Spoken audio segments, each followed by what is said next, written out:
अस्सलामुअलैकुम, मैं हूं इरफान बशीर। मैं हूं ज़ला इरफान। बुलेटिन में हमारे साथ होंगी हुदा शाहबी। नाज़रीन, मुल्क को दरपेश सिक्योरिटी चैलेंजेस से निपटने का मिशन। वज़ीर आज़म शहबाज शरीफ की ज़ेर सदारत नेशनल एपेक्स प्लान की एपेक्स कमेटी का इजलास हुआ। वज़ीर आला, वज़ीर आज़म आज़ाद कश्मीर और वज़ीर आला गिलगित बल्तिस्तान ने शिरकत की। सिविल और अस्करी क़यादत इजलास में शरीक। अमन व अमान की मजमूई सूरत हाल का तफसीली जायज़ा लिया गया। पाक फ़ौज और दीगर सिक्योरिटी फोर्सेस के अफसरों और जवानों की शहादत पर खिराज अकीदत पेश किया गया। दुआए मगफिरत और फातिहा ख्वानी की गई। इंटेलिजेंस इदारों के सरबराहान की इंसदादी दहशतगर्दी ऑपरेशन पर ब्रीफिंग। एपेक्स कमेटी का अमन व अमान और दाखिली सलामती यकीनी बनाने के लिए तमाम ज़रूरी इक़दाम पर इत्तेफाक। डिजिटल दहशतगर्दी के खात्मे समेत इंटेलिजेंस ऑपरेशन की कामयाबियों पर इत्मीनान का इजहार किया गया। तरक्की और खुशहाली के लिए मुआशी और सियासी इस्तेहकाम ज़रूरी है। सबको मिलकर चलना होगा। चारों सूबों ने IMF प्रोग्राम पर अमल दरामद में वफाक की मदद की। वज़ीर आला का शुक्रगुजार हूँ। मुआशी बेहतरी में आर्मी चीफ का भी किरदार है। वज़ीर आज़म शहबाज शरीफ का एपेक्स कमेटी के इजलास से खिताब। कहा कि दुआ है कि IMF का आखिरी प्रोग्राम हो। मुल्क में इस्तेहकाम आ रहा है। मकामी सरमायाकार इन्वेस्टमेंट करेंगे तो बैरून मुल्क से भी सरमायाकार आएंगे। मौजूदा हुकूमत के खिलाफ हकीकी तो क्या कोई झूठा स्कैंडल भी नहीं आया। पाकिस्तान का स्टॉक एक्सचेंज आज तारीख के सबसे ऊंची सतह पे है। पाकिस्तान के अंदर जो महंगाई है वो आज सिंगल डिजिट पे है और स्टेट बैंक का जो पॉलिसी रेट है वो 22% से कम होके 15% पे आ। इस्तेहकाम आहिस्ता आहिस्ता आ रहा है, लेकिन इसका मतलब ये नहीं कि मुल्क की तरक्की और खुशहाली के रास्ते खुल गए हैं। वो तभी मुमकिन होगा कि मुल्क के अंदर सरमायाकारी हो, पाकिस्तानी जो सरमायाकार हैं वो सरमायाकारी करें। ये मेहनत, दयानत और खून पसीना बहाने का सफ़र का नाम है। IMF से जान छुड़वाएंगे, चाहे ये आपका कस्टम ड्यूटीज़ हैं, सेल टैक्स हैं। तो मैं गुजारिश ये करना चाहता हूँ आपकी खिदमत में कि मेरे साथ आप सब ने हाथ बटाना है, उसके बगैर नहीं होगा। It is not about you and me, it's about us. Ring road Lahore Sialkot motorway पर तोड़ फोड़ का मामला इंसदाद दहशतगर्दी अदालत लाहौर ने वज़ीर आला KP अली अमीन गंदापुर के वारंट गिरफ्तारी जारी कर दिए हैं। थाना मनावा लाहौर के मुकदमे में तफ्तीशी ऑफिसर ने वारंट गिरफ्तारी की इस्तदा की थी। इसी हवाले से बात करेंगे। इबादुल हक हमारे साथ मौजूद हैं। इबाद, बताएगा क्या तफसीलात हैं? जी, अदालत दरख्वास्त को मंजूर कर दिया तफ्तीशी अफसर की जानिब से दायर की गई थी, जिसमें बताया गया कि अली अमीन गंडापुर जो है वो अपने खिलाफ मुकदमे में पेश नहीं हो रहे। उनके शामिल तफ्तीश न होने की वजह से मुकदमे में रुकावट आ रही है उसकी कार्रवाई में, इसलिए इनके वारंट गिरफ्तारी जारी किए जाए। अदालत ने ये इस्तदा मंजूर कर ली और वज़ीर आला खैबर पख्तूनख्वा के जो है वारंट गिरफ्तारी वो जारी कर दी है। ठीक है, शुक्रिया आपका। एस्टेब्लिशमेंट से कोई मुज़ाकरात नहीं हो रहे। अंदरूनी खाना अब भी बातचीत चल रही है। अली अमीन गंडापुर किसका पैगाम लेकर गए? सेनेटर फैसल वावड़ा ने सवाल उठा दिया।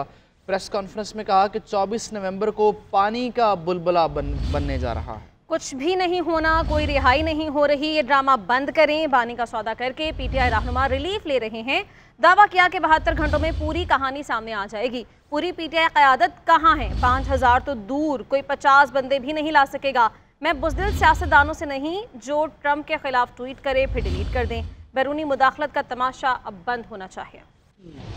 इमरान खान साहब को बचाने के लिए अब उनके पास तो कोई साथी रहा नहीं है, तो सब ड्रामेबाजी कॉम्प्रोमाइज लोग हैं। आप लोग पाकिस्तानी कौम को जरूर इन्फॉर्म करें कि अंदर खान ने इमरान खान को जेल में डालकर उसका सौदा करके सबको मरात मिल रही है, सबको कोई ना कोई रिलीफ मिल रहा है PTI का। इनको नहीं, सब KP के हाउस में बैठे हैं। KP भी पाकिस्तान का हिस्सा, कोई इंडिया का हिस्सा नहीं है। अगर वहां भी हमें लगा कि मुल्क के खिलाफ कुछ साजिश हो रही है, उधर भी रेड हो जाएगी। आप इल्जाम लगाएंगे कल के जी मास्क वाले आ गए, डाले आ गए, ये आ गए, जाओ जो इल्जाम लगाने लगा। बेसी बेशर्मी है कि कोई भी आके मुदाखलत कर ले, कोई भी आके बात कर ले, हमें कोई फर्क नहीं पड़ता। लेकिन अब मैं इमरान खान साहब की बात को जरूर मानूंगा कि मुदाखलत शायद ही चेंज के लिए उस टाइम पर, क्योंकि अब अचानक से चैंपियंस आ गए, कांग्रेस आ गई है, यूएस आ गया है कि जी ह्यूमन राइट्स वायलेशन हो रही है। नजर में तो आप सुपर पावर नहीं, मेरी नजर में तो आप लोग जीरो पावर है, क्योंकि ये अगर आपका असर रसूख है कि गरीब बच्चों के गले कट रहे हैं फलस्तीन के अंदर, तो आपको वहां कोई ह्यूमन राइट्स वायलेशन नजर नहीं आता। अफगानिस्तान को छोड़ के आप लोग भाग गए और सारे इक्विपमेंट लेके चले गए जो बैन है, जिन पे सैंक्शन लगी हुई है, और खित्ते को खतरे में छोड़ दिया। इसको रीएड्रेस, तमाशा बंद करें मुदाखलत का। ये ड्रामेबाजी 24 को हो रही है। मैं आपको भी कह रहा हूँ, ना 24 को रिहाई हो रही है, ना 24 को मार्का पेश आ रहा है।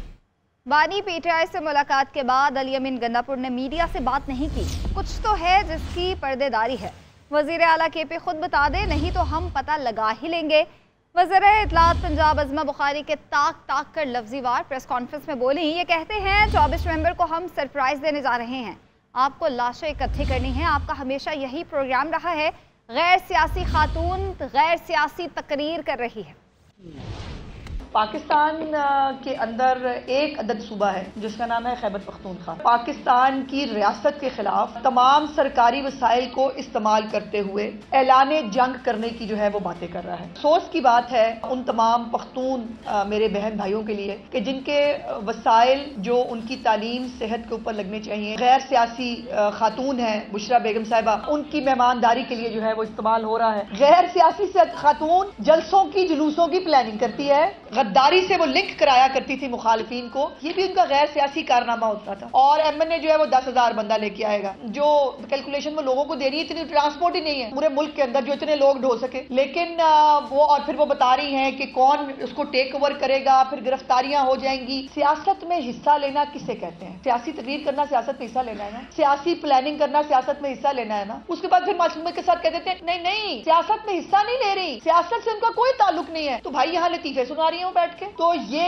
हालत है एजेंडे की, जिस एजेंडे के ऊपर ये पाकिस्तान के अंदर फितना फसाद पैदा करना चाहते हैं। स्मोक की शिद्दत में कमी के बायस पंजाब भर की तरह लाहौर और मुल्तान में भी तालीमी इदारे 20 नवंबर से खोलने का फैसला कर लिया गया है। महकमा माहौलियात ने तालीमी इदारे खोलने का नोटिफिकेशन भी जारी कर दिया है और स्कूल खुलने का वक्त 8:45 से पहले नहीं होगा। तलबा और असातिज़ा के लिए मास्क पहनना लाजमी करार। स्कूल्स में बैरूनी खेलों और हम निसाबी सरगर्मियों पर मुकम्मल पाबंदी होगी। महकमा माहौलियात की ट्रैफिक के दबाव से बचने के लिए क्लास वाइज स्कूल की छुट्टी का वक्त मुतय्यन करने की हिदायत। बंदूक के जोर पर कोई बात नहीं मनवाई जा सकती। तशद्दुद किसी चीज़ का हल नहीं। रियासत से कोई नहीं जीत सकता। पीटीआई को मुल्क की तरक्की हजम नहीं हो रही। ये टोला पाकिस्तान में अनारकी, अदम इस्तेहकाम और 9 मई का वाक़या दोहराना चाहता है। जी हाँ, वज़ीर इत्तलात सिंध शर्जील मेमन का जवाबी वार प्रेस कॉन्फ्रेंस में कहा कि यरगमाली टोला मुल्क को यरगमाल बनाने की कोशिश कर रहा है। पीटीआई कारकुनों को वरगलाया जा रहा है। बुशरा बीबी कह रही हैं कि हर शख्स 5,000 बंदे लेकर इस्लामाबाद पहुँच जाए। केपी के वसाइल इस्तेमाल करके इस्लामाबाद में अफरा तफरी फैलाना चाहते हैं। कैनाल पे सिंध हुकूमत को सख्त रिजर्वेशंस हैं और ऑलरेडी सिंध जो है वो सफ़र कर रहा है पानी की शॉर्टेज का, और उस पर हमारा मौक़िफ़ अटल है और हम ऑलरेडी वो मौक़िफ़ दे चुके हैं। अभी तो मैंने एक और चीज़ सुनी है कि जी वो जो उनकी हैं बुशरा बीबी साहिबा निहायत ही काबिल एहतराम, उनके भी कोई बयानात और उनकी भी कोई इस तरह की चीज़ आई है कि वो खातून साहिबा फरमाती हैं कि हर शख्स जो है वो 5-5 हज़ार आदमी लेकर इस्लामाबाद की तरफ यलगार करे। अगर वो 5,000 आदमी नहीं लेके आया, अगली दफा उसको इलेक्शन का टिकट भी नहीं दिया जाएगा। तो जब अगर आपको इस तरीके से ब्लैकमेलिंग की जाए पॉलिटिशियंस को, और ये ब्लैकमेल किया जाए ये कह के कि अगर 5,000 आदमी आपने नहीं लेके आया तो आपको पार्टी का टिकट नहीं देंगे, तो इसको आप क्या कहेंगे? इसको आप कहेंगे कि ये वो जहन है जो कि वो यरगमाली टोला जिसने पूरे मुल्क को ऑलरेडी यरगमाल बनाया उनकी कोशिश कर रहे हैं, वो ही टोला चाहता है कि मुल्क में अनारकी हो, अफरा तफरी हो। खुदा न खास्ता जिन लोगों ने अनफॉर्चुनेटली इस मुल्क में इस वक्त सोशल मीडिया पे डिजिटल दहशतगर्दी जो है वो पीटीआई के लीडर के कहने पे शुरू की हुई है, वो उन्हीं चीजों को कंट्रोवर्शियल बना रहे हैं। जेयूआई रहनुमा मौलाना अब्दुल गफूर हैदरी का कहना है कि 9 मई के पीछे तहरीक इंसाफ है। पीटीआई आइन के दायरे में रहकर एहतजाज करती है तो उसका हक है। अली अमीन गंडापुर एक गैर संजीदा इंसान है। 24 नवंबर का एहतजाज पीटीआई का अपना एहतजाज है। पीटीआई आइन के दायरे में रहते हुए पुरअमन एहतजाज करना चाहती है तो ये उसका हक है। ये हक उसे आइन देता है। और जमहूरियत देती है, लेकिन अगर वो 9 मई वाली तारीख दोहराना चाहते हैं तो फिर उस हवाले से क्या कहा जा सकता है। नहीं, यानी मतलब ये है कि जो कुछ हुआ वो तो ज़ाहिर है कि PTI ने किया या एहतजाज था या जो भी था, जो नापसंदीदा एक अमल था। और बानी PTI और बुशरा बीबी के खिलाफ अडयाला जेल में 190 मिलियन पाउंड रेफरेंस की समाअत हुई। अदालत ने समाअत कल तक मुलतवी करते हुए मुलजिमान से सवालनामों पर जवाबात तलब कर लिया। एहतसाब अदालत ने बानी PTI की तरफ से 16 गवाहान को तलब करने की दरख्वास्त को मुनासिब वक्त पर समाअत के लिए रख लिया है। नैब ने उस वक्त गवाहान की फहरिस्त पेश करने के केस को तवील देने का हरबा करार दिया।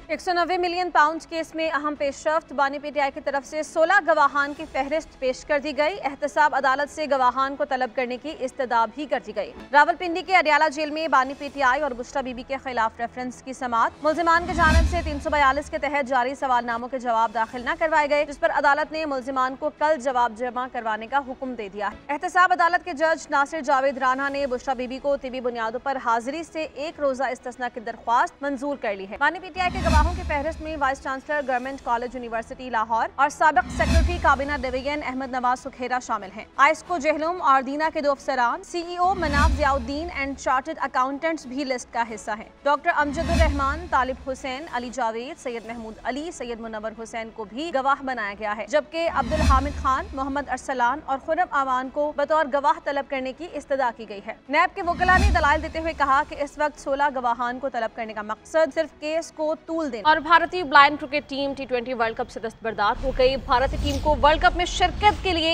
NOC जारी नहीं किया गया। ब्लाइंड T20 वर्ल्ड कप 23 नवंबर से पाकिस्तान में शेड्यूल है।